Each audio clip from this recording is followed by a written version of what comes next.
I like a physical challenge, obviously, being a military police veteran and a marathon runner.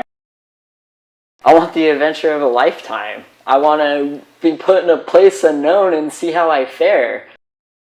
I'm an avid birder. I'm a bird nerd, so to say. Probably going to be geeking out on some species y'all don't know about. I mean, have you guys had a real environmentalist on Survivor yet? Because I'm that guy.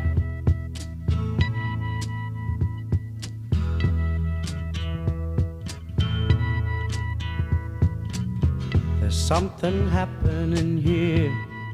I've been working on a wild Mustang project. I've just adopted a wild Mustang. His name is Luso. I'm being adaptable. He's taking me out of my comfortable, modern, technologically savvy life and teaching me again how to work really hard for something I want, but have to have patience in order to get. I've been surviving for 29 years. I've survived social adversity out in the middle of nowhere, Aniak, Alaska, in a heavily conservative town where literally we didn't have radio or TV. And by the time I had hit 26, I had survived being a woman. I had survived being a woman in the military. I had survived being a gay woman in the military. I had survived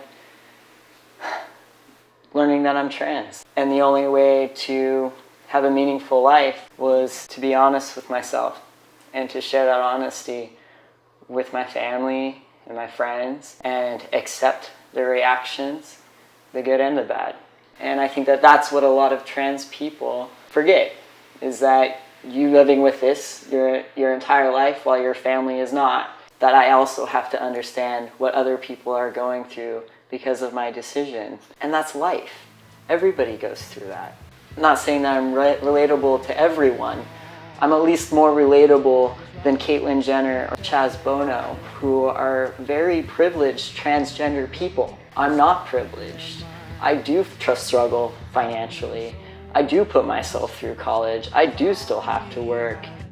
That's the unique quality that I can bring. I'm gonna be real 100% of the time, honest, and if we're being honest, the way I like to approach people with my trans identity is to let them get to know me as a human being first. So in the game, I'd probably try to hide the fact that I was transgender from my teammates, not necessarily the viewers. During my personal time, obviously, I'm going to be very personal. But with the other competitors, I'm going to try to hold off on that and let them get to know me as a human being first.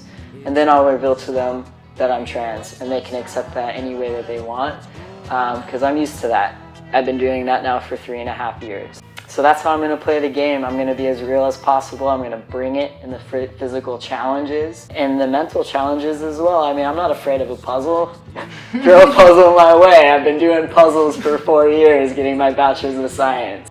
I'm an environmentalist. I want to know how I fare in an environment I'm not used to, and how I'm going to interact with strangers that aren't used to me, or people like me in an environment that they're not used to, and maybe help them find grace and teach people across the country that I'm not so scary, that I'm just as much of a human as they are, and that I'm just as worthy of $1 million.